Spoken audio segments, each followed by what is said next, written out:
Bonjour tout le monde et bienvenue à cette conférence organisée par le Centre Action Génération des aînés. Nous sommes heureux de vous accueillir en si grand nombre pour cette conférence. C'est rassurant de voir que l'histoire et le patrimoine intéressent encore plusieurs personnes. Juste avant qu'on débute, mon nom est Julie Mercier, je suis coordonnatrice des activités au Centre Action Génération des aînés. Je veux juste vous dire qu'on a d'autres activités aussi au Centre Action Génération des aînés. Donc, la prochaine conférence, je vous l'annonce tout de suite, c'est le mercredi 21 mai, dès 10 h, ici au centre communautaire. Et c'est avec Mme Louise Raby, qui est une infirmière retraitée. Et la conférence porte sur le diabète. Parlons-en. Alors, avec Mme Louise Raby, qui a beaucoup d'expérience et qui vient bénévolement, maintenant qu'elle est à la retraite, nous faire cette conférence. Donc, c'est le 21 mai. Et n'oubliez pas de vous inscrire si vous voulez avoir votre place assurée. Il va y avoir également une conférence en anglais organisée en collaboration avec le Papineau Health and Social Service Network. Et c'est Ever Wonder? Come find out how to jog your memory.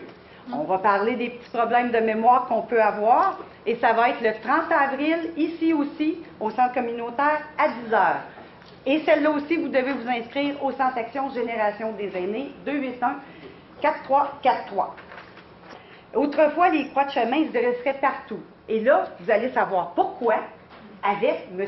Michel Prévost, le président de la Société d'histoire de l'Outaouais. Je vous souhaite une belle conférence. Merci à vous. N'hésitez pas, vous pouvez poser vos questions. M. Michel les répétera pour le bénéfice de nos téléspectateurs. Alors, bonne conférence tout le monde. Merci beaucoup d'être là. Alors d'abord, je voudrais vous remercier d'être venu en si grand nombre et je voudrais souligner en particulier la présence de Louise Louis XVI qui est membre du conseil d'administration de la Société d'histoire de l'Outaouais. D'ailleurs, avant que j'oublie, j'ai des petits formulaires, si jamais il y en a qui voudraient devenir membres de la Société d'histoire de l'Outaouais. C'est important pour nous d'avoir le plus de membres possible. Mais ce matin, je ne suis pas ici pour faire du recrutement. Là. Je suis plutôt venu vous parler d'une de mes nombreuses passions, les croix de chemin. Vous savez, quand on parle de patrimoine religieux, les gens pensent toujours aux églises, aux cathédrales, aux presbytères, aux cimetières, aux couvents, aux presbytères, mais très, très rarement, on pense à nos croix de chemin. C'est peut-être normal que dans les villes, on pense pas à nos croix de chemin, mais dans les campagnes, ça fait vraiment partie du patrimoine religieux, mais on va voir aussi, c'est un phénomène qui est culturel et ne pas que religieux. Autrefois, je n'avais pas besoin de le préciser, mais aujourd'hui, il faut préciser la différence entre croix de chemin et croix d'essai. Parce que maintenant, je lis régulièrement, récemment, je lisais les croix de chemin interdites le long des routes. Là, j'ai dit, mais qu'est-ce que c'est ça? On va pour interdire nos croix de chemin. On parlait de croix de décès. Les croix de décès, c'est quand il y a un accident et on vient ériger une petite croix avec des fleurs en plastique et avec le temps, ça se défait et malheureusement, c'est pas toujours très beau parce que c'est des choses qui sont là pour être temporaires. Donc, ça ne fait pas partie du tout du patrimoine. Les croix de chemin, bien au contraire, on va voir l'historique, centaines d'années d'histoire, mais il faut faire attention, les croix de chemin ne sont pas centenaires. Je me rappelle d'être tombé sur un article du Droit et ça disait une croix centenaire célébrée à Ripon. C'est en 2008. Là, je me suis dit, une croix centenaire, ça se peut presque pas. Et finalement, en lisant l'article, on réalise que c'est la 3e croix de chemin sur le même site. Parce que la plupart des croix de chemin sont en bois. Alors, à ce moment-là, avec les intempéries, quand on regarde l'hiver difficile qu'on a eu, là, c'est difficile pour les croix de chemin, ça. Alors, les croix de chemin, c'est surtout si elles sont en bois, si elles ne sont pas entretenues, elles ne peuvent pas durer 100 ans. Et je vous dirais aussi la même chose avec les croix de chemin qui sont en béton. Si ce n'est pas entretenu non plus, ça ne dure pas 100 ans. 100 ans. Alors faites attention quand on vous parle de croix de chemin centenaire. Moi, les croix de chemin, c'est un peu comme les ponts couverts. L'année passée, il y en a plusieurs d'entre vous qui sont venus écouter ma conférence sur les ponts couverts. C'est quelque chose qu'on avait partout autrefois. Rappelez-vous, on avait plus de 1000 ponts couverts. Il en reste moins de 100. En Outaouais, on avait une centaine. Il en reste moins de 10. C'était un peu la même chose. Autrefois, des croix de chemin, il y en avait partout. Dans les campagnes, et peu à peu, elles sont disparues jusqu'au jour où il y a eu un réveil, et là, on a décidé de préserver nos dernières croix de chemin. Moi, je pense que si on perdait toutes nos croix de chemin, comme si on perdait tous nos ponts couverts, le paysage, le Québec ne serait pas du tout le même, ou même aussi, on va voir qu'en Ontario français, au Canada français, on retrouve aussi des croix de chemin. Je pourrais vous parler pendant des heures sur les croix de chemin. Je vois qu'il y en a qui ont apporté des carnets. Vous n'avez pas besoin de prendre beaucoup de notes parce qu'on a fait des photocopies pour ceux qui seraient intéressés d'un article que j'ai écrit sur les croix de chemin, en particulier de la petite nation. Alors, je ne vous cacherai pas qu'au cours des dernières années, j'ai beaucoup écrit sur les croix de chemin et j'ai donné aussi, je serais malhonnête avec vous en vous disant que c'est ma première conférence sur les croix de chemin. Ce n'est pas du tout le cas parce que je pense que comme président de la Société d'histoire de l'Outaouais, mais aussi comme défenseur du patrimoine, c'est très, très important de sensibiliser la population à l'importance de nos croix de chemin. On dit toujours qu'on va préserver le patrimoine qu'on s'approprie, mais aussi qu'on connaît.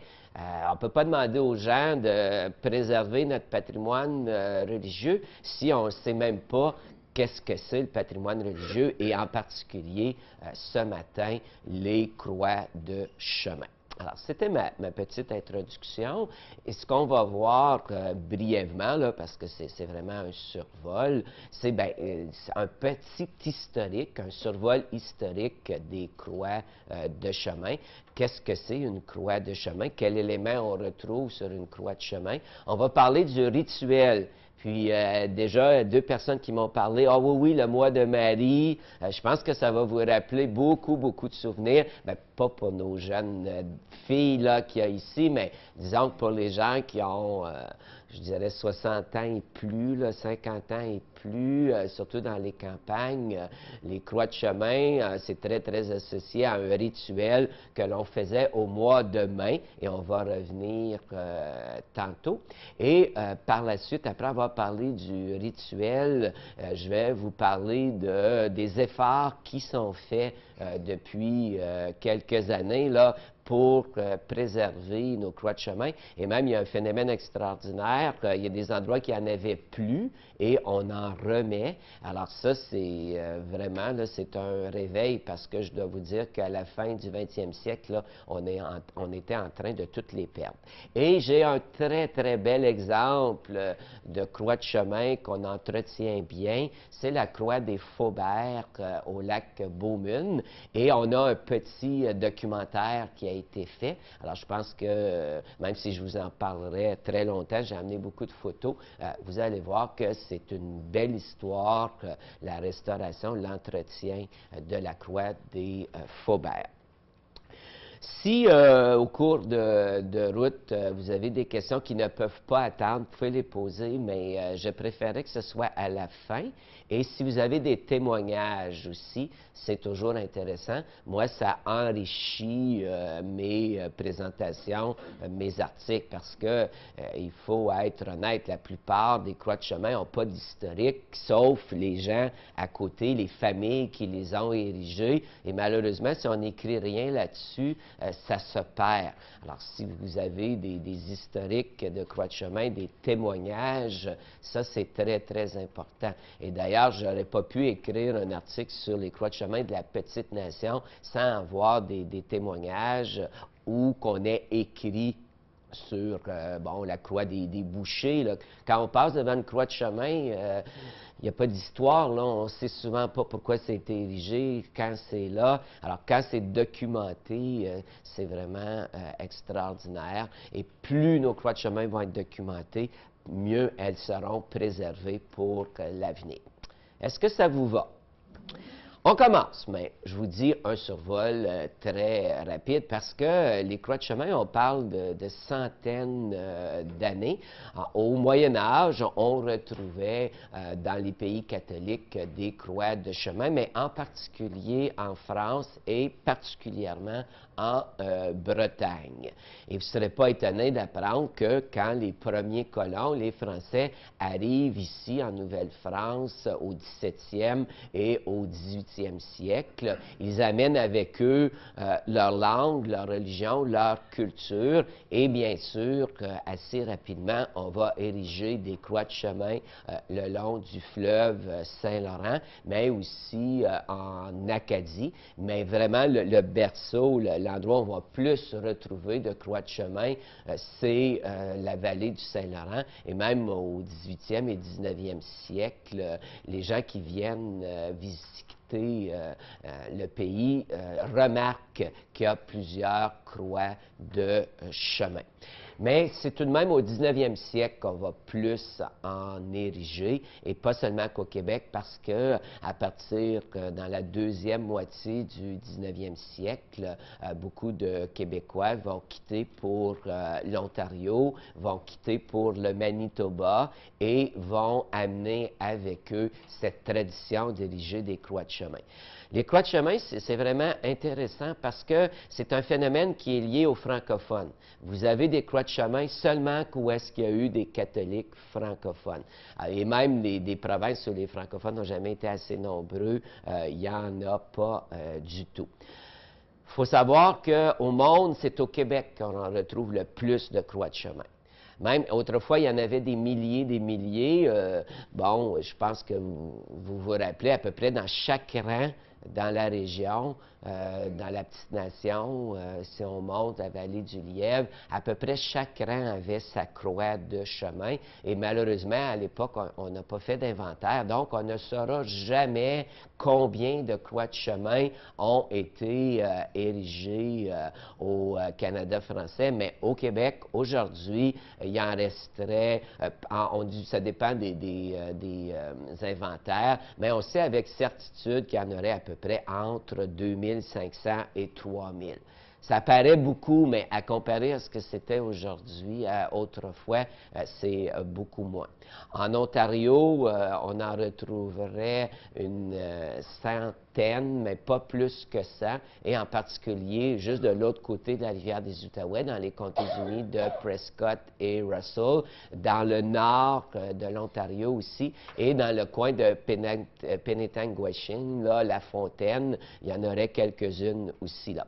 Curieusement, dans le sud de l'Ontario, où les Français se sont installés en premier, aujourd'hui, est-ce qu'il y en a déjà eu? On ne le sait pas, mais aujourd'hui, il n'y a plus aucune croix de chemin. Et on dit qu'il y en aurait encore une trentaine au Nouveau-Brunswick, en Acadie, bien sûr, et une trentaine au Manitoba, et en particulier vraiment dans le coin des campagnes, là, pas tellement loin de Saint-Boniface, là, Winnipeg, mais pas dans la ville. Parce que les croix de chemin, c'est vraiment un phénomène rural, et si on en retrouve aujourd'hui quelquefois dans les banlieues, dans les villes, c'est parce que c'est la ville qui s'est agrandie puis qui a empiété sur les campagnes. Et vous allez voir que quand je vais expliquer pourquoi on érigeait des croix de chemin, vous allez comprendre pourquoi ce n'est pas un phénomène urbain, mais un phénomène rural.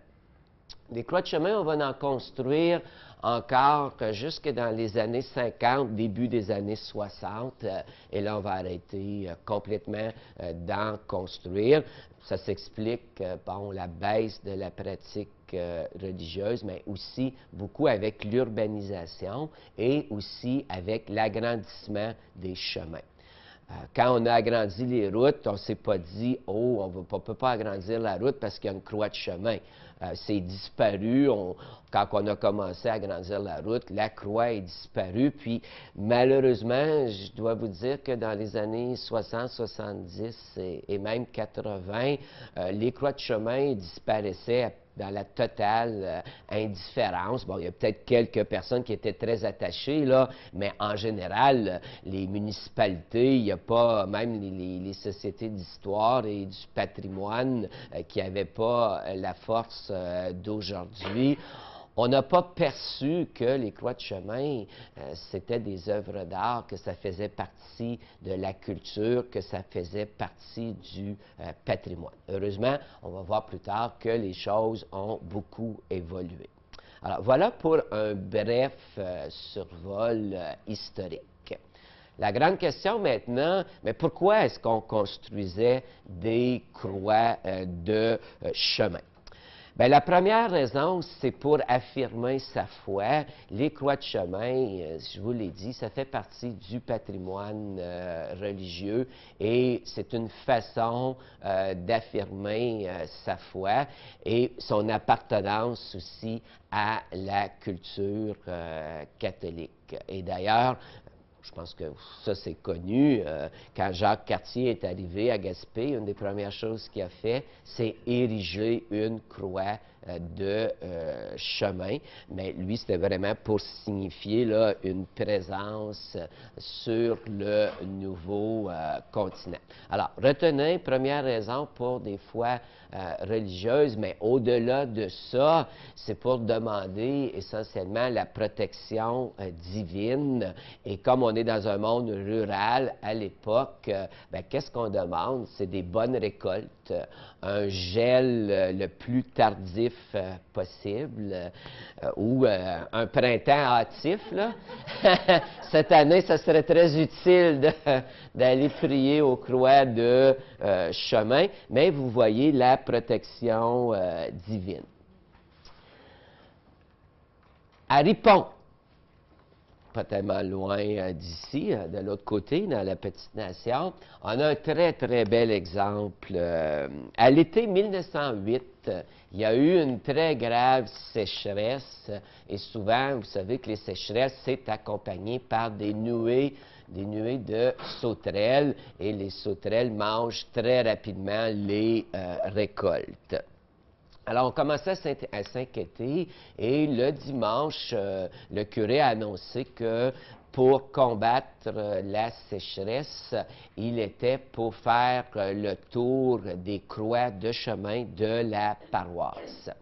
Et ceux qui connaissent la région, là, au lac Gros-Lot, on n'avait plus de croix de chemin. Alors, on en a rapidement érigé une pendant la semaine et le dimanche suivant, le curé est passé et il a fait une cérémonie très, très particulière. Si jamais quelqu'un d'entre vous a participé à ce genre de cérémonie-là, j'aimerais bien avoir votre témoignage. Le curé a procédé à une exorcisation des sauterelles. Alors, il a exorcisé les sauterelles et croyez-le ou non, ça a fonctionné. Peu de temps après l'avoir fait, cette cérémonie-là, il a plu et les sauterelles sont parties. Et ça, on a le témoignage, le curé a envoyé un témoignage à Monseigneur Duhamel, l'archevêque du diocèse d'Ottawa, et je vous en donne un extrait. Le curé, après la bénédiction du nouveau calvaire, procède à l'exorcisme des sauterelles et autres insectes nuisibles aux fruits, grains et autres futures récoltes.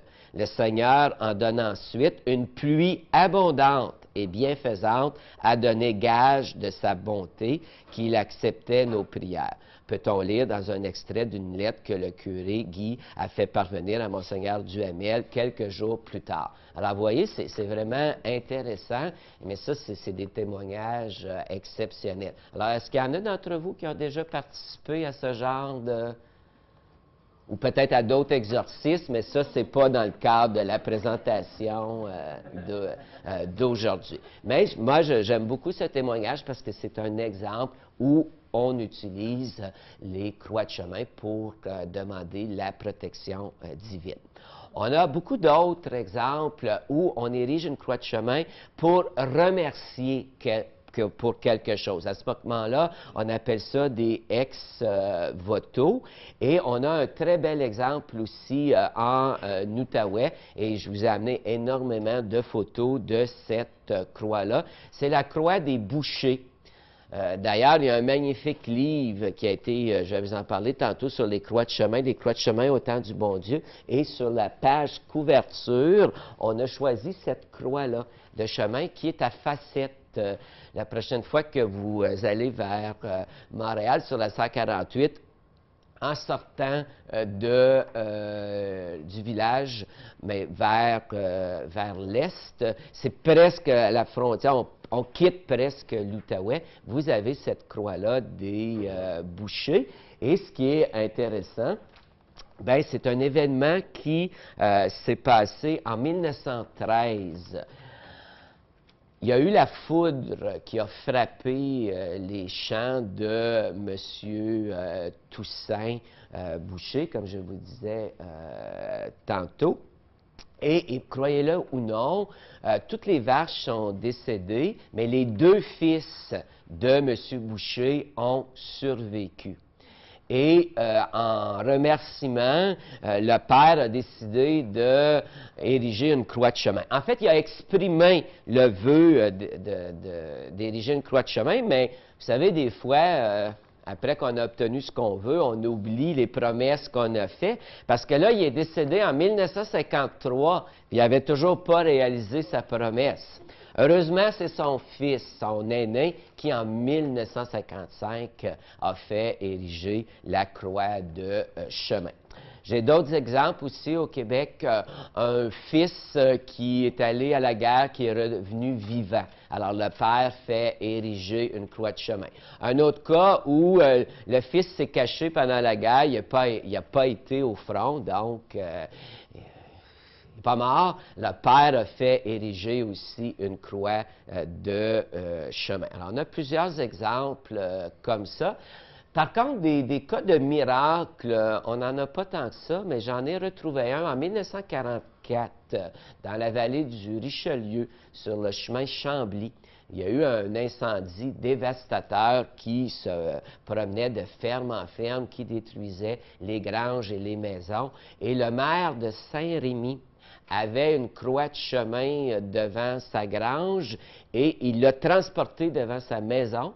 Et croyez-le ou non, sa grange a brûlé, toutes les autres maisons ont brûlé, mais pas la sienne. Alors évidemment, les gens ont crié au miracle et je pense qu'on a érigé plusieurs croix de chemin dans la vallée du Richelieu. Mais l'événement commémoratif qui a amené le plus de construction de croix de chemin, c'est en 1934. C'est pour souligner le 400e anniversaire du passage de l'arrivée de Jacques Cartier. Et il y a eu un grand mouvement pour rappeler la première croix qu'il avait érigée. Alors, je pourrais continuer comme ça avant de vous parler de vraiment c'est quoi une croix de chemin. Et petite anecdote intéressante, dans le Bas-Saint-Laurent, à Kamouraska, il y a un paroissien qui avait trop bu et il est mort gelé. Alors, on a retrouvé son cadavre, mais on n'a pas cherché longtemps la cause du décès parce que je pense que c'était connu que le monsieur aimait prendre un petit coup.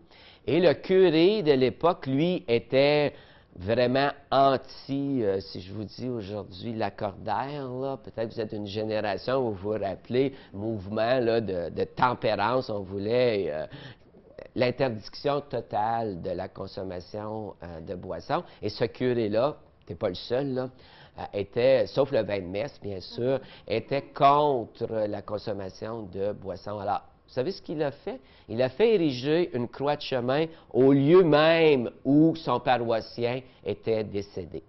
ben, je pense qu'on comprend le message, là. Je pense qu'en faisant ériger la croix de chemin, quand vous passiez devant, c'était un rappel que si vous buviez trop, il pouvait vous arriver la même chose que votre voisin. Alors, très, très brillant, ce curé dans le coin de Kamouraska. Puis, il y a d'autres exemples comme ça, là, mais je vous ai dit que c'était un survol. Mais rappelez-vous, demandez les faveurs divines ex voto quand on veut remercier. Ça peut être aussi pour souligner la mort de quelqu'un très important. Et ça peut être un rappel aussi, parce que les croix de chemin, certaines ont été érigées où est-ce qu'autrefois il y avait une chapelle.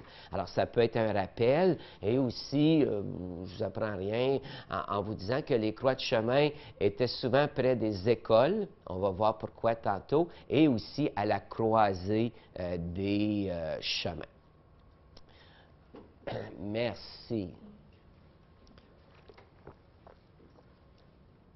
Alors, qu'est-ce que c'est une croix de chemin, maintenant qu'on sait pourquoi on en érigeait? Il y a toutes sortes de croix de chemin, et j'ai apporté beaucoup de photos, de documents, vous pourrez venir voir ça après. Mais la plus simple, c'est vraiment tout simplement un pieu avec une travée, et on blanchissait. C'était en bois et on blanchissait, et ça, c'était pendant longtemps la croix la plus simple, mais ça, c'est vraiment les moins intéressantes, parce que plusieurs des croix de chemin sont de véritables œuvres d'art. Essentiellement, les croix de chemin, c'est un rappel de la crucifixion. Des fois, c'est très modeste, on peut en mettre quelques-uns, mais il y en a d'autres. Il y en a une très belle à Plantagenet. Je la fais circuler tout de suite, là, mais il y a aussi celle des gros lots à Ripon. Je fais circuler. Celle-là, c'est vraiment des véritables œuvres d'art parce qu'on a plusieurs éléments.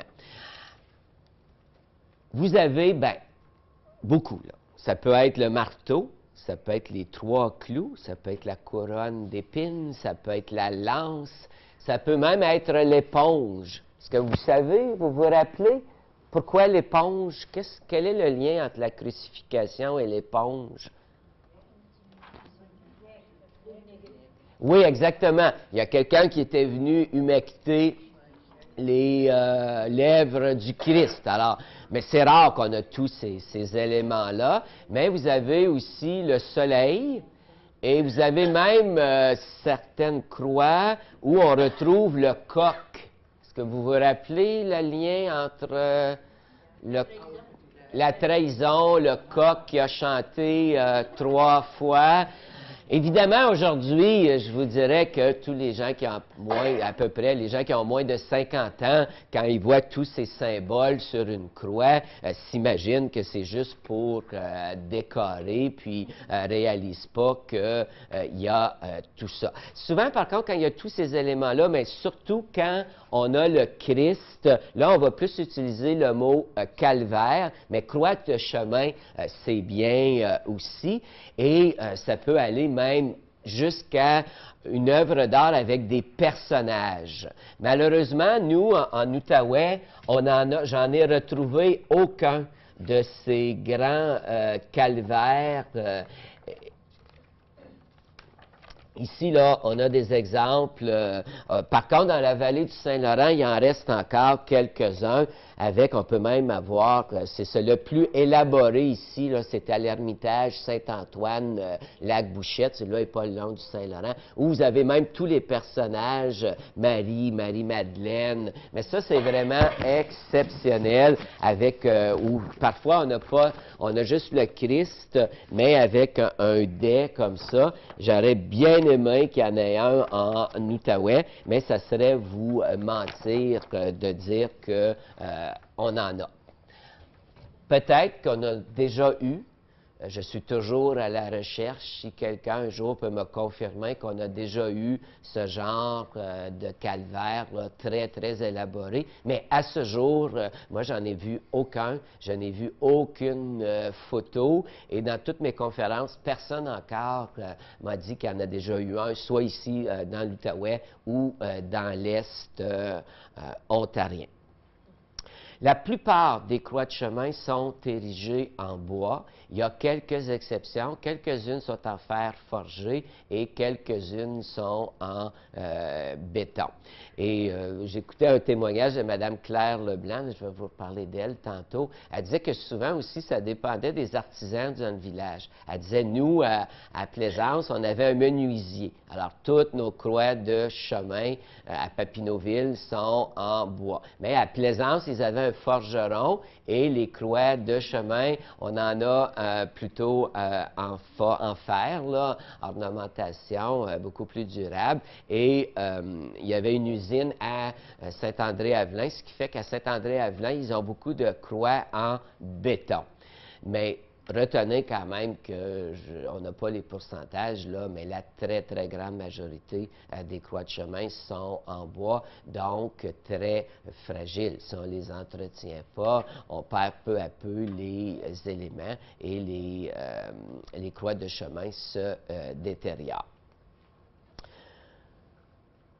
Pourquoi maintenant, on a vu pourquoi on érigeait des croix de chemin, on voit c'est quoi une croix de chemin, mais ce qui est intéressant aussi, il y a tout un rituel lié aux croix de chemin.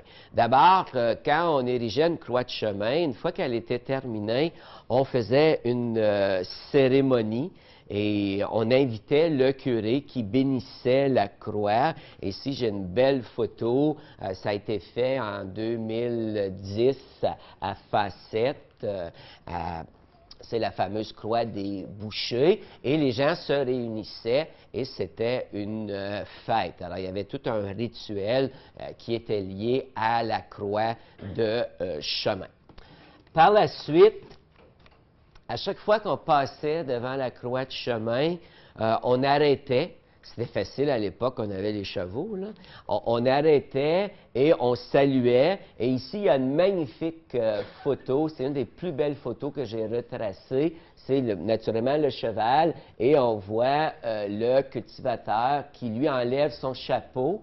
Et on voit là qu'il rend hommage à la croix. Et Madame, elle, par contre, n'a pas enlevé son chapeau. C'était le contraire. Je pense que Madame, elle, devait garder son chapeau. Mais vraiment, là, une image vaut 1000 mots. Elle est exceptionnelle, cette photo-là. Ensuite, on organisait des neuvaines. 9 soirs de suite, on se réunissait, puis là, ça pouvait être pour demander des bonnes récoltes. Et là, ce qui est intéressant, c'était pas que pour des fins religieuses. C'était aussi une rencontre sociale. Ça permettait aux gens, souvent dans les rangs, les gens étaient isolés, les grandes fermes, quand on travaille beaucoup sur ces fermes, on n'a pas beaucoup le temps d'aller voir les voisins. Alors, on peut penser que c'était un lieu de rencontre où on pouvait s'informer sur la santé, sur autre chose que juste la prière. J'ose espérer, par contre, que ce n'était pas des lieux de commérage, là, parce que parfois, c'est des choses qui pouvaient arriver dans les campagnes, mais retenez plutôt le rituel de la neuvaine. Mais le plus grand rituel fait aux croix de chemin, c'était pendant le mois de Marie, où à chaque soir, on allait prier. Et le mois de Marie, c'est le mois de mai. On chantait que c'était le mois le plus beau, c'est le mois de Marie. Et soit qu'on y allait le soir, mais j'ai des témoignages aussi.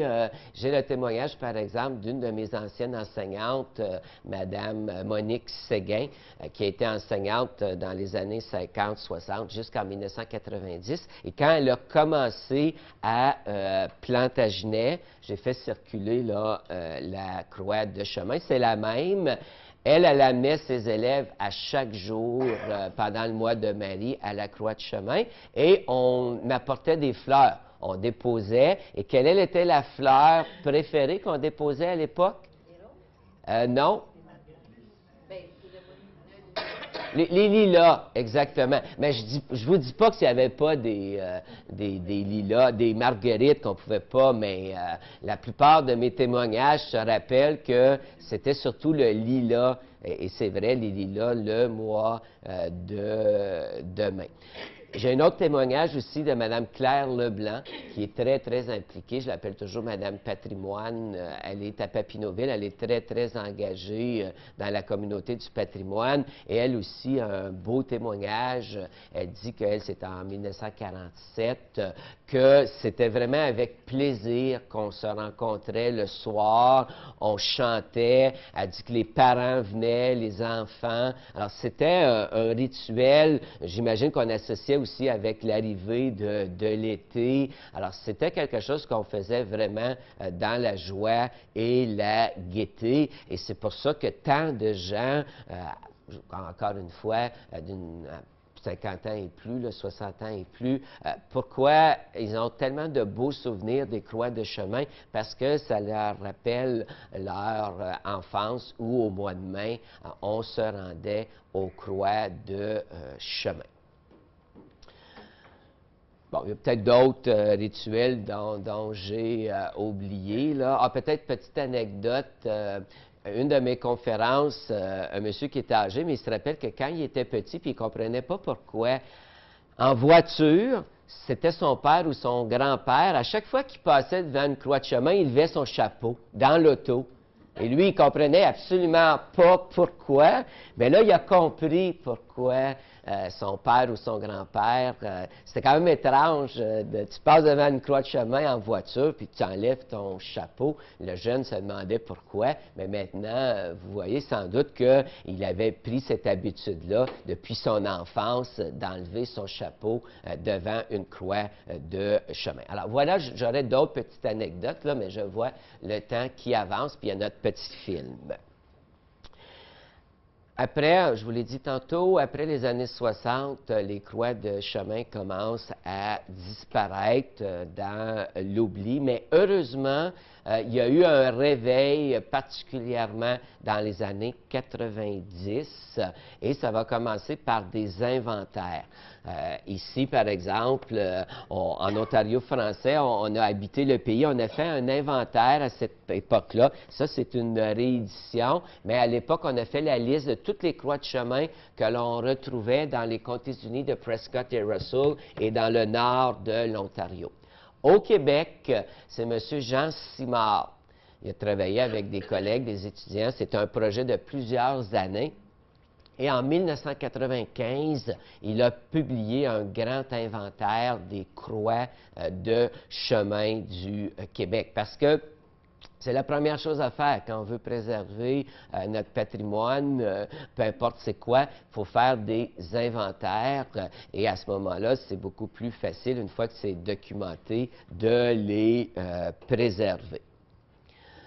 Il y a quelques années, on a publié ce magnifique livre qui s'appelle « Les croix de chemin ». Je vous en ai parlé tantôt de Vanessa Oliver L-L-O-Y-D, Lloyd. C'est vraiment, c'est un album de photos. Vraiment, là, les photos sont magnifiques. Je ne sais pas c'est quel politicien, c'est une campagne électorale, là. Mais regardez, ces croix de chemin-là sont extraordinaires, mais c'est quand même intéressant qu'elle a choisi pour sa page couverture une des croix de chemin les plus modestes avec les petits cœurs. Ça m'a... En plus, c'était dans notre région.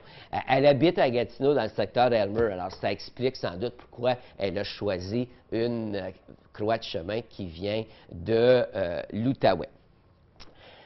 Les sociétés d'histoire et du patrimoine aussi ont commencé à publier des choses. On a même des circuits Ici, j'ai deux exemples. Le circuit patrimonial de Papineauville, encore fait par Mme Claire Leblanc. Si vous regardez à l'intérieur, elle a fait une bonne place aux croix de chemin, celle de la Rouge, puis celle du rang Saint-Charles. Il y a une carte, parce que c'est pas toujours évident de les trouver, là. Et avec la popularité du vélo aussi dans les campagnes, les cyclistes peuvent partir avec un document comme ça. J'ai aussi d'autres exemples. Les croix de chemin à Saint-Eustache. La Société d'histoire régionale des Deux-Montagnes a fait un beau dépliant uniquement pour indiquer partout sur le territoire de Saint-Eustache où se trouvent les croix de chemin. J'ai un autre exemple ici, j'ai trouvé ça vraiment beau. C'est en Estrie et on a organisé un circuit, ça s'appelle du chemin de croix à la croix de chemin. Et ça nous permet de découvrir le patrimoine religieux, mais en particulier les croix de chemin. Et ça, c'est ce qui va vraiment favoriser l'avenir de nos croix de chemin.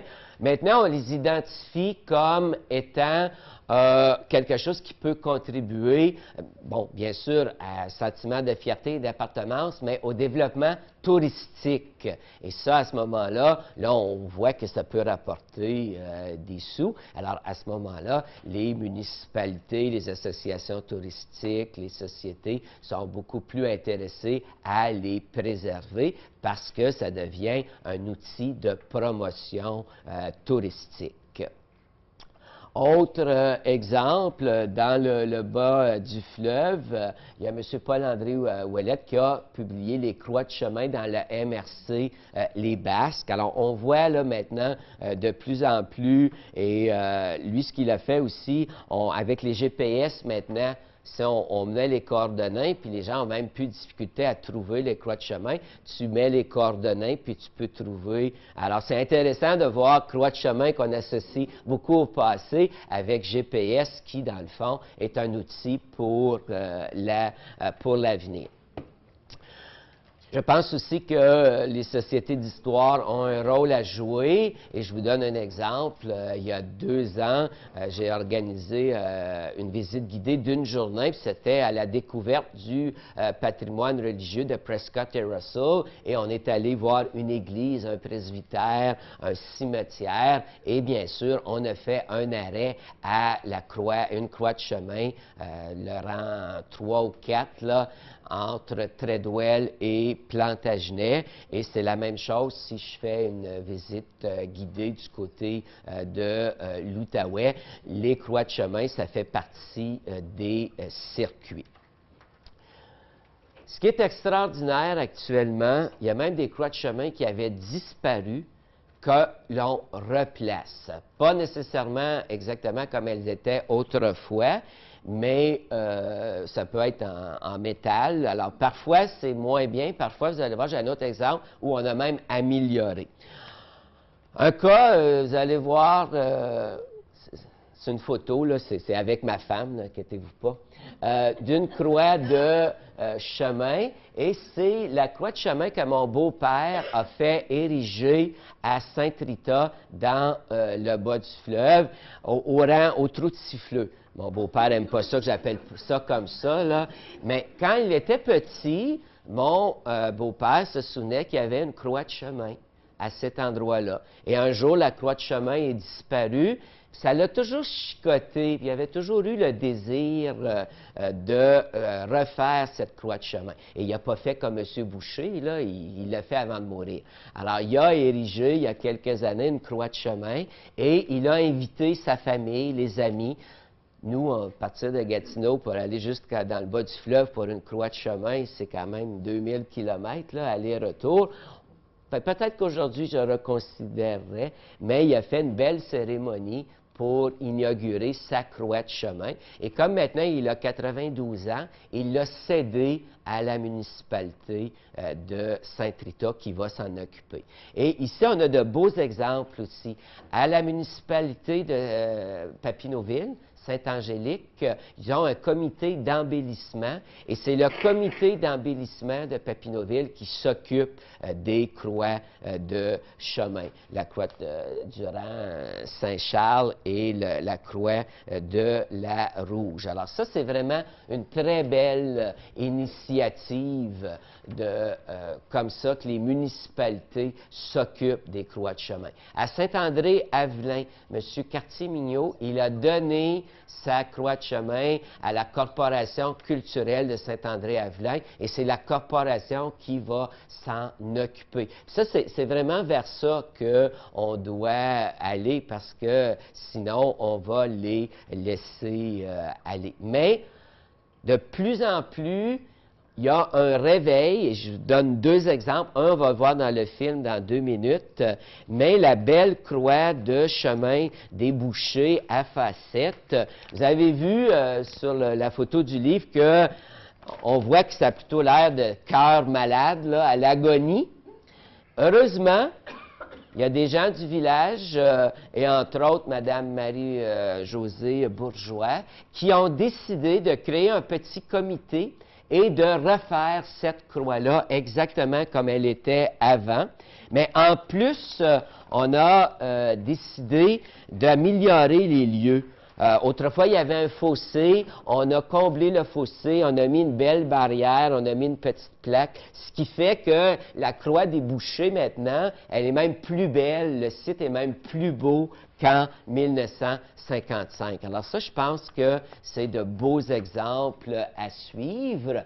Et mon dernier exemple, bien, je vais demander à Julie de venir vous présenter la croix des Faubert, parce que je trouve ça extraordinaire, cette histoire-là, et de voir que c'est l'arrière-petit-fils qui filme la croix que son grand-père, que son arrière-grand-père, Joseph Faubert, avait érigé. Alors là, on est rendu à la 4e génération, et lui a publié une petite plaquette, puis il dit que comment il est fier de la croix de son arrière-grand-père.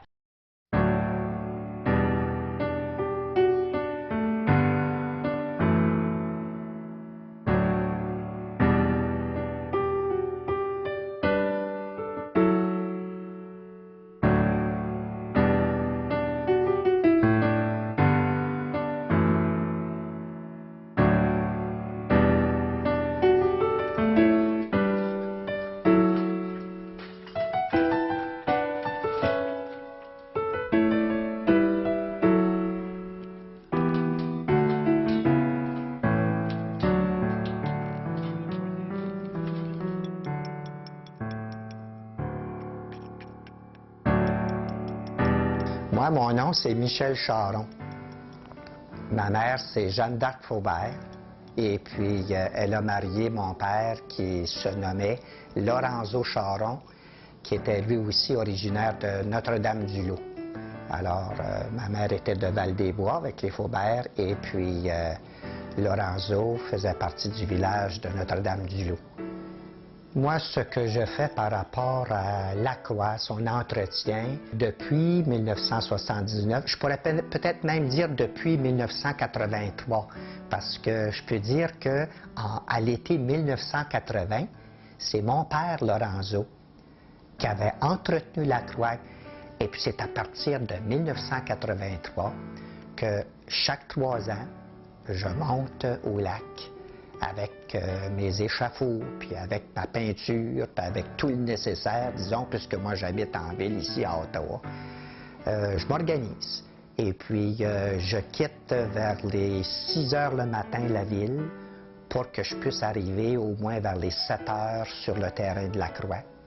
Et à partir de 7 heures, et puis jusque, je pourrais peut-être dire, jusque vers les 6 heures, les 7 heures le soir, là, j'ai un bon 12 heures d'ouvrage, disons, pour réparer cette croix-là. On dirait qu'elle nous attire, cette croix-là. Il faut faire un détour pour venir la voir à chaque fois qu'on vient en vacances ou les autres qui passent de temps en temps. Mais il faut toujours arrêter un petit peu pour faire une petite prière ou juste pour la regarder. C'est vraiment la croix qui crée le lien. On dirait que c'est de plus en plus, disons, c'est la croix qui est là, qui reste là, pas toute seule, mais c'est elle qui crée le lien. Il y a de la parenté qui vient du Nord, il arrête ici. Il n'arrêtera pas s'il n'y avait pas la croix, s'il n'y avait pas le calvaire, disons, s'il n'y avait pas la clause du testament. La maison que vous voyez en arrière, c'est la maison des Faubert. Je suis née ici. Et puis, mon père s'appelle Joseph Faubert. Et puis, ma mère, c'est Rose de Lima Despatie.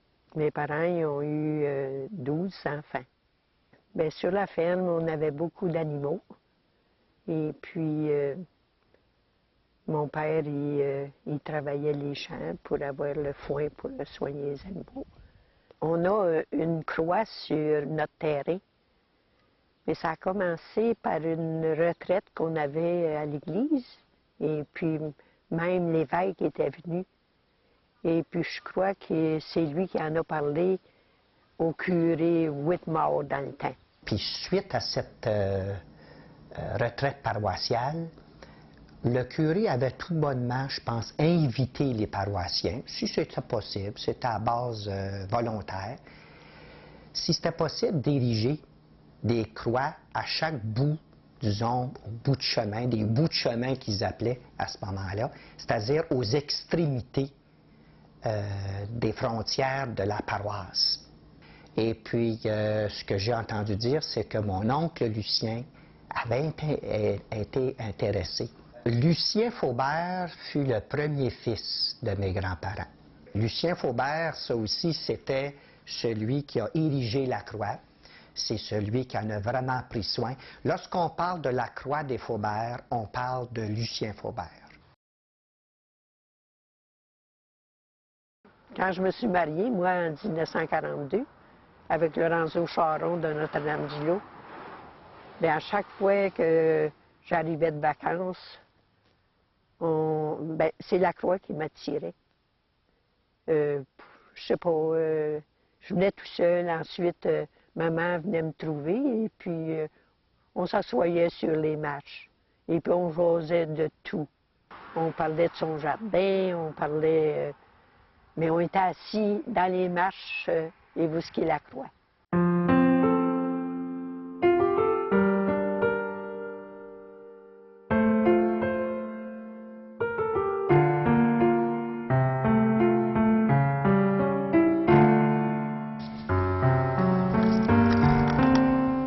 Puis en faisant ça, bien, on dirait que les souvenirs nous reviennent. On pense aux ancêtres, on pense à ma grand-mère. C'est comme si on renouvelait avec le passé, on dirait ici. C'est ça que j'ai.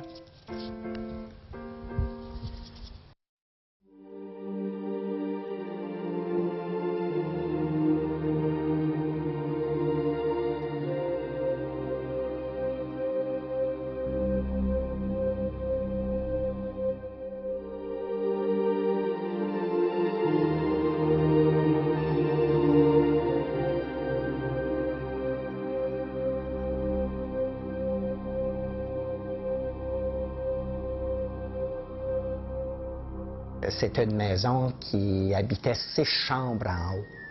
Et puis c'était des chambres habituellement avec des petites lucarnes qui étaient là. Alors moi, des fois, en étant matinal, hein, je regardais par la fenêtre le matin, des fois, regardais un petit peu le champ au loin, puis les oiseaux, puis on entendait le chant des oiseaux, puis les arbres, puis le lac qui était juste à côté. Tout d'un coup, je m'apercevais, je voyais mon oncle qui était debout sur les marches du calvaire de la croix. Et puis, je le regardais un bon bout de temps. Lui ne me regardait pas, peut-être même pas au courant que j'étais là. Mais je le voyais, il était comme si... Je pourrais même employer le mot transe. C'est comme s'il avait été dans une certaine transe en regardant, disons, le Christ sur la croix comme ça, en méditation profonde, en tout cas. Et puis, tellement que j'en avais peur, on dirait. Je le voyais, puis je trouvais qu'il était comme parti dans un autre monde, disons. Là. Il vénérait cette croix-là. La croix, il vénérait, c'est certain, à tous les jours. Il venait au rôle le Christ, et puis il faisait des prières. Il ne faisait pas ses prières tout hautes, mais on voyait qu'il priait. Et puis même mon père, lui aussi, il avait un vieux hangar, et puis il laissait la porte du hangar ouverte, puis il était en face de la croix, puis il priait. Et puis tous les gens de la maison, moi, mes sœurs, c'était la même chose. On aimait se prier à la croix aussi. Ma tante Hermantine et puis ma mère m'ont déjà dit qu'elles ne se rappellent pas vraiment s'il y a eu de gros rassemblements autour de cette croix-là. Moi, ce que je pourrais peut-être me rappeler, disons, plus personnellement, c'est à partir de 1976, lorsqu'il y avait eu une célébration avec messe pour la fête. On avait célébré la fête de mon oncle Lucien. En 1989, lorsque la Croix a eu 50 ans, là, j'avais lancé une invitation à tout le monde. Alors, une trentaine de personnes, plus qu'une trentaine de personnes s'étaient rassemblées cette journée-là, avec une Eucharistie par le curé de Val-des-Bois. Puis, dernièrement, bien, très modestement, là, 10 ans après, en 99, on s'était rassemblés, c'était pour le 60e de la Croix. Ma tante Laurentia était là, je me rappelle bien, avec son fils Paul Boisvenu. Et puis, il y avait toujours ma mère, il y avait mon frère Roger, et puis ainsi que moi-même. On avait fait la visite un tout petit peu de la maison au début, parce que les Frédéric nous avaient invités à visiter la maison un tout petit peu à l'intérieur. Puis par la suite, on s'était rassemblés autour de la croix avec une petite prière, une méditation. On avait même chanté. Et puis, très modestement, disons, on avait célébré le 60e de la croix.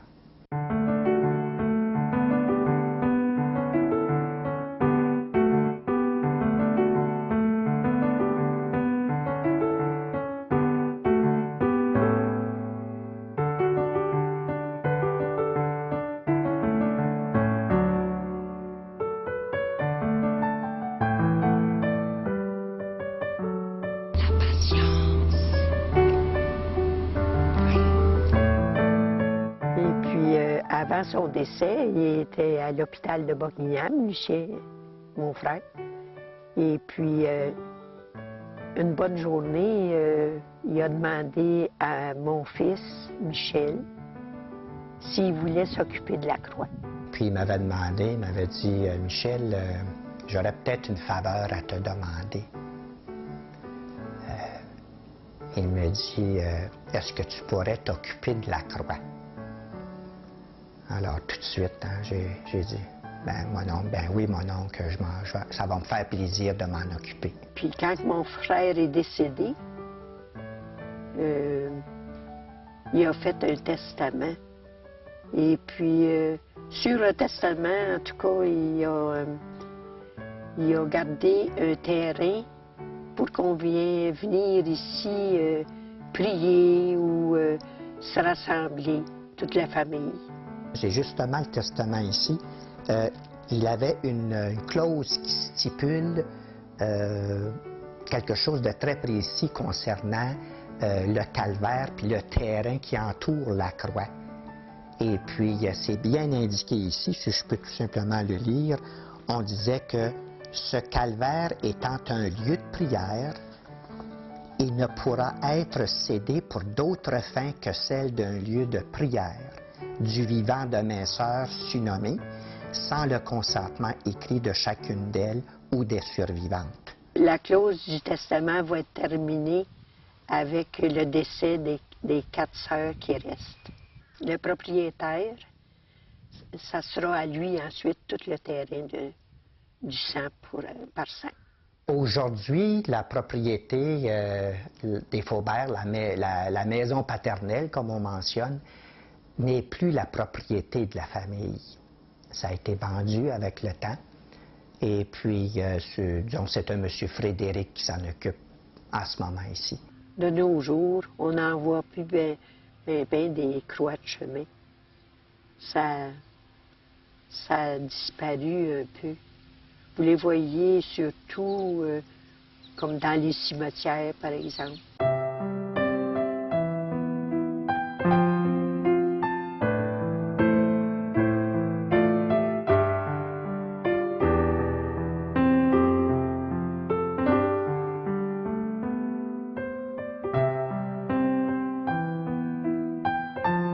Il y a quelque chose dans ça qui, on pourrait dire, qui me chicote un peu, c'est justement ça, c'est l'avenir de cette croix-là.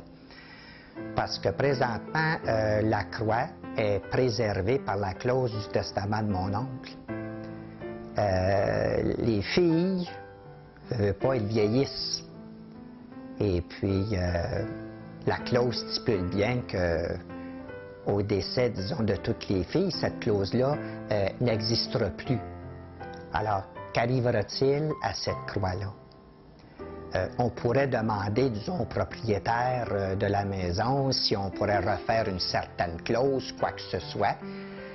Ça pourrait se faire, ça aussi.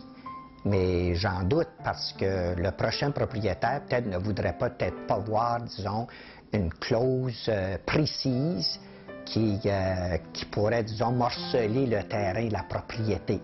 Mais c'est une possibilité.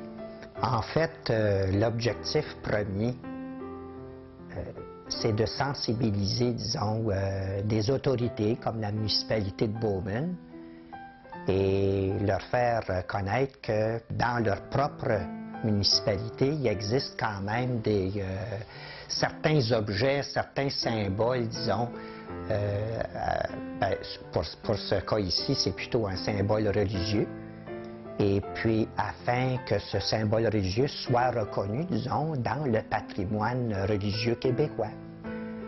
C'est l'objectif premier, disons, qu'on s'était fixé. Et puis, tant mieux si on semble être intéressé, disons, à vouloir poursuivre des démarches dans ce sens-là.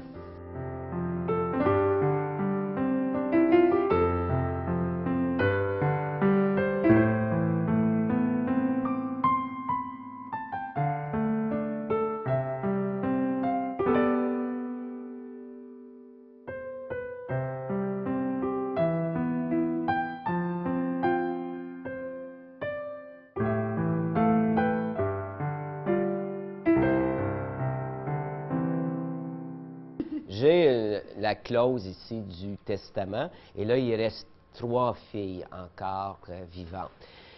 Et la façon de la protéger pour les générations à venir, c'est par la citation. Actuellement, au Québec, il y a 80 croix de chemin, 80 environ, qui sont inscrits au registre du patrimoine culturel du Québec. Il y en a une trentaine qui sont classées et citées, donc protégées. Et sur ce nombre-là, il y en a 2 à Papineauville et 3 à Plaisance.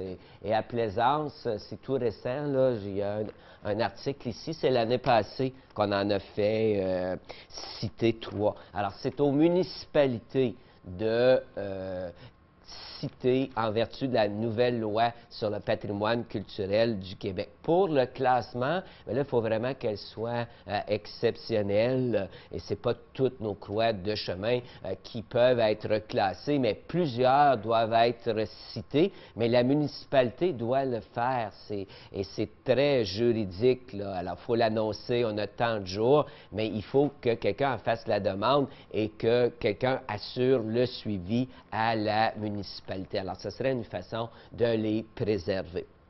En terminant, il y a un point, les croix de chemin servaient aussi à autre chose qui n'est pas du tout religieux. Pendant longtemps, ça servait de borne. Autrefois, il n'y avait pas des adresses civiques là, quand on est au 18e et au 19e siècle. Et souvent, la croix de chemin, c'était un repère. Les gens disaient, vous arrivez de la ville, puis bon, je cherche M. Prévost. Et on aurait dit, ben c'est 3 maisons après la croix de chemin. Puis là, je vois des gens qui sourient. C'était une indication dans les campagnes, c'était un repère. Alors à ce moment-là, les croix de chemin servaient de borne. Alors, je termine ici. J'espère vous avoir sensibilisé à l'importance de nos croix de chemin et de réaliser que c'est même pas juste une question de religion. Peu importe la religion qu'on pratique, si on pratique ou pas, les croix de chemin, c'est un héritage du passé. Ça fait partie de notre patrimoine culturel. Alors pour moi, c'est un bien qui appartient à tous et je pense qu'on a un devoir de s'assurer qu'on va transmettre celle qui nous reste aux générations à venir.